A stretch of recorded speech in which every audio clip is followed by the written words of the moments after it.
श्री स्वामी समर्थ. उद्या आहे माघ महिन्याची अमावस्या तिथी आणि या दिवशी आपल्याला सकाळी उठल्याबरोबर उंबरट्यावरती एक वस्तू ठेवायची आहे, ज्यामुळे आपला पितृदोष नष्ट होईल.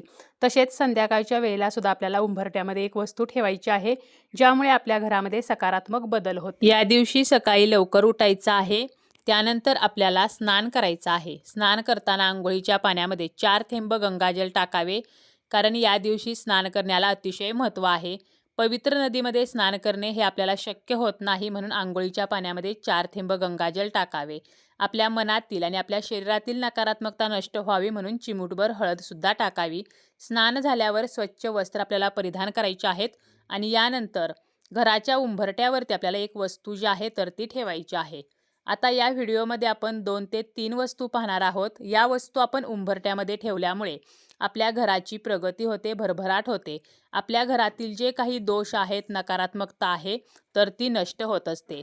घराचा जो उंबरटा आहे तर वास्तुशास्त्रानुसार तो अतिशय महत्त्वाचा मानलेला आहे. घराचा उंबरटा हा बाहेर आणि आत तर अशा 2 भागांना जोडत असतो. उंबरटा म्हणजे मर्यादा. मनुष्य जेव्हा बाहेरील वातावरणातून घरामध्ये प्रवेश करतो, तर तेव्हा हाच उंबरटा त्याला संयम रेषेची जाणीव करून देतो. उंबरट्याला मर्यादा पुरुषोत्तम असे सुद्धा म्हणतात. उंबरट्याची पूजा ही स्त्री आणि पुरुष दोघे सुद्धा करू शकतात. उंबरट्यामुळे घराची चौकट पूर्ण होत असते.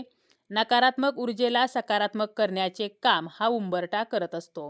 घराच्या दाराचा उंबरटा जर सकारात्मक असेल तर कुटुंबामध्ये कोणीही मतभेद निर्माण करू शकत नाही, किंवा कोणताही शत्रू असेल, शत्रूचा त्रास असेल, शत्रुपीडा असेल, तर ती घरामध्ये प्रवेश करू शकत नाही.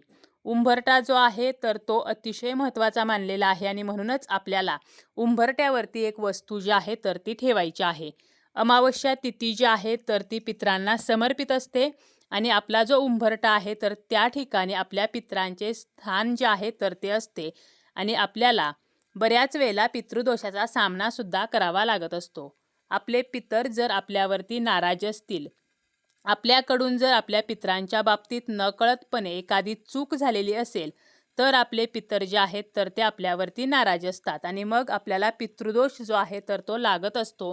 पितृदोष जर निर्माण झाला तर माणसाच्या आयुष्यामध्ये खूप संकट येतात, खूप अडचणी येतात, ताणतणाव निर्माण होत असतात आणि पितृदोषामुळे मग आपल्या घराची प्रगती होत नाही किंवा मुलांची प्रगती होत नाही.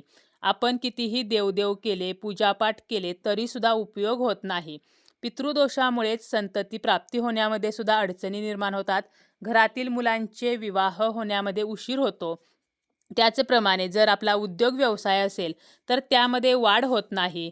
आणि म्हणून आपल्याला काय करायचं आहे तर या दिवशी सकाळी उठल्यानंतर उंबरट्यावरती आपल्याला थोडंसं पाणी जे आहे तर ते शिंपडायचं आहे.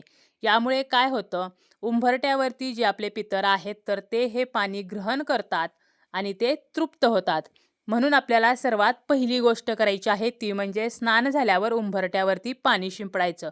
आपले पितर तृप्त झाले तर आपल्याला आशीर्वाद देतात आणि पितृदोषाचा होणारा त्रास जो आहे तर तो कमी होतो आणि पितृदोष जर कमी झाला तर आपली प्रगती व्हायला मदत होत असते. यानंतर आपल्याला काय करायचं आहे तर आपल्याला थोडीशी हळद घ्यायची आहे. यानंतर आपल्याला थोडंसं गोमूत्र जे आहे तर ते घ्यायचं आहे.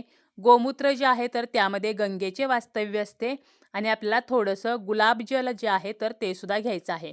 हळद, गोमूत्र आणि गुलाबजल तर हे सर्व एकत्रित आपल्याला मिक्स करायचं आहे आणि आपला जो उंबरटा आहे तर त्याला आपल्याला हळदीचं लेपन करायचं आहे. यामुळे काय होतं, हळद जी आहे तर ती नकारात्मकता नष्ट करते आणि घराचा जो उंबरटा आहे तर या उंबरट्यामधूनच आपल्या घरामध्ये नकारात्मकता असेल, वाईट बाधा असेल, वाईट शक्ती असेल तर ती प्रवेश करत असते.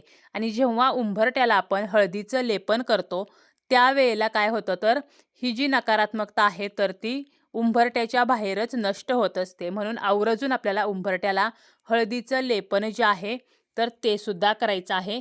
आणि यानंतर काय करायचं तर उंबरट्यावरती आपल्याला स्वस्तिक, लक्ष्मीची पावले किंवा अष्टदल कमळ तर अशी काही ऊर्जादायी प्रतीके आहेत जी आपल्या उंबरट्याची सकारात्मक ऊर्जा वाढवतात. तर एका बाजूला लक्ष्मीची पावले आपण रांगोळीने काढू शकतो, एका बाजूला स्वस्तिक काढू शकतो. यामुळे काय होणार आहे तर सकारात्मकता जी आहे तर ती वाढीस लागणार आहे. तर अशा प्रकारे उंबरट्यावरती आपण हळदीचं लेपन करू शकतो. यानंतर आपल्याला काय करायचं आहे एक दिवा जो आहे तर तो दिवा आपल्याला उंबरट्यामध्ये लावायचा आहे. आता यासाठी आपल्याला मातीचाच दिवा घ्यायचा आहे, कारण मातीचा दिवा जो आहे तर तो अत्यंत शुभ मानला जातो आणि जास्त प्रमाणामध्ये सकारात्मकता निर्माण करण्याचं काम हा मातीचा दिवा करतो. त्यामुळे मातीचा दिवा घ्यायचा. मातीची पंती असेल तर आपल्याला मातीची पंती जी आहे तर ती घ्यायची आहे. आणि यानंतर आपल्याला काय करायचं आहे तर यामध्ये आपल्याला तुपाचा किंवा तेलाचा वापर करायचा आहे आणि हा दिवा मुख्य दरवाजामध्ये उत्तर दिशेला वात करून प्रज्वलित करायचा आहे. यामुळे आपल्या जीवनामध्ये जर काही आर्थिक समस्या असतील तर त्या नष्ट होतात, पैशाच्या अडचणी नष्ट होतात. आणि फक्त हा दिवा आपल्याला प्रज्वलित करायचा नाही, तर हा दिवा प्रज्वलित केल्यानंतर आपल्याला त्या दिव्यामध्ये थोडासा कापूर टाकायचा आहे, 2 फूल असलेल्या लवंगा टाकायच्या आहेत आणि 2 ते 3 काळे मिरे जे आहेत तर ते टाकायचे आहेत. कापूर आणि काळे मिरे जे आहेत तर ते नकारात्मकता नष्ट करण्याचं काम करतात. लवंगा ज्या आहेत तर त्या माता लक्ष्मीला आकर्षित करण्याचं काम करत असतात. माता लक्ष्मी जर आपल्याकडे आकर्षित झाली तर आपल्या घरातील ज्या काही पैशाच्या अडचणी आहेत तर त्या नष्ट होत असतात. आणि म्हणून आपल्याला या वस्तू या दिव्यामध्ये टाकायच्या आहेत आणि जेव्हा हा दिवा विझेल त्यानंतर दिवा उचलून आपल्याला ठेवायचा आहे. दिव्यातील वात जी आहे तर ते आपण निर्माल्यामध्ये टाकायची आहे. काळ्या मिऱ्या आणि लवंगा ज्या आहेत तर त्यासुद्धा आपल्याला निर्माल्यामध्ये टाकून द्यायच्या आहेत. कापूर जो आहे तर तो विझून जात असतो.